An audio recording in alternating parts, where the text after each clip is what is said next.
Hi everybody, my name is Claire. And I'm John. And today we're talking about an article called Snake Season.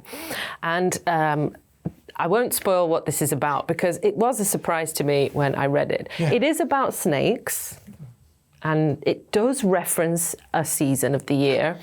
And it contains some information you might not know. I certainly didn't. Me too. Which animals are you most afraid of? Stay tuned. The answer might shock you. Probably whales. What? Yeah. Okay, you were right. I'm shocked. Whales. Big sharks are probably not top on the list either, but big animals in the water are what will literally give me a heart attack. If you guys remember Finding Nemo, if you're that old enough to remember Finding Nemo, there's a scene where they're just hanging out in the deep water, and in the background, a whale shadow appears, and it slowly comes forward. I literally closed my eyes at that scene. Oh, yeah, I was really? like, oh gosh, oh gosh. Too big. And I would have recurring nightmares of being forced into pools with whales when I was a kid. Yeah. That is very I interesting. had nightmares of the bathtub suddenly turning into ocean, and I would be surrounded by either sharks or whales. I couldn't go into swimming pools for fear of a big shark or whale appearing into the swimming pool when I was swimming. Like, to this day, I still am a bit afraid of the deep end. Wow. Yeah. Well, I can kind of relate to you. I think I saw the movie Jaws way too young, and it never got me in.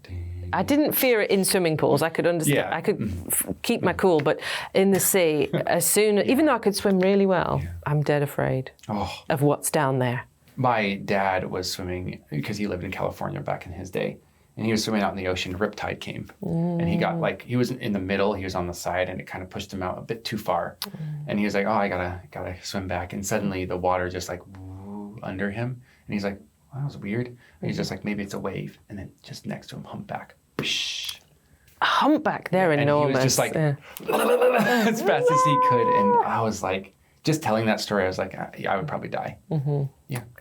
I suppose, yeah. I think I would be pretty freaked out if suddenly a whale appeared next to me out of the blue. That would just be so shocking because they're so enormous, yeah. Oh, gosh, yeah. And I'm getting scared just thinking about this. But snakes, not scared at all. I like snakes. Me too. Have you ever held one? I have. Oh. I've had one crawl across me. I've held snakes. I've had them around my neck, arms. Very soft skin. Yeah, they are, and surprisingly warm.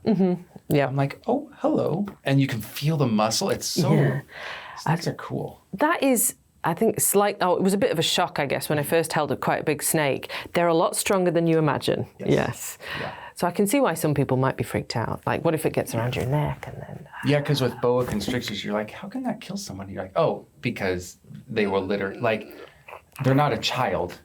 It's like a huge man putting his arm around your neck and just squeezing until you die. Can you remember the last time you saw a snake, though?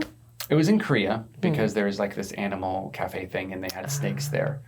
But my favorite snake story, because I love nature, was when I was just sitting next to a stream, not in Korea, this is in America, sitting next to a stream, reading my book, and suddenly I see movement next to me and there's just a snake and it just crawls up to my leg, kind of goes over the leg, just a little, goes under, and he's just being all friendly. And I don't know if it's poisonous or not, but snakes aren't really going to bite you unless you annoy them.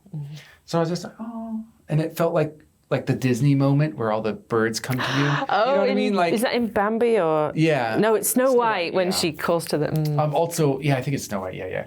And so with that, I just felt like nature was giving me the thumbs up. Like, oh, you're okay. You're an okay human. You're safe enough to crawl around. I'm like, nice. Oh, nice. I felt special. Thank you, snake. I think they're surprisingly pretty faces. Very cute looking, with the little tongue. Cute, aren't they? They are. Yeah. It's not like sharks are ugly if you really look at a shark. Too. I've seen them in multiple aquariums and zoos. Not really. Not a fan. Not even the hammerheads with the eyes like boonk. I suppose they get freaky cool points, but I can't really say cute. Not as cute as like a cuttlefish or like one of those small squids. Oh, do you mean the puffer fish? Also the puffer, yeah. Those are when they're not puffed up. They're like, bloop, bloop, bloop. Oh man.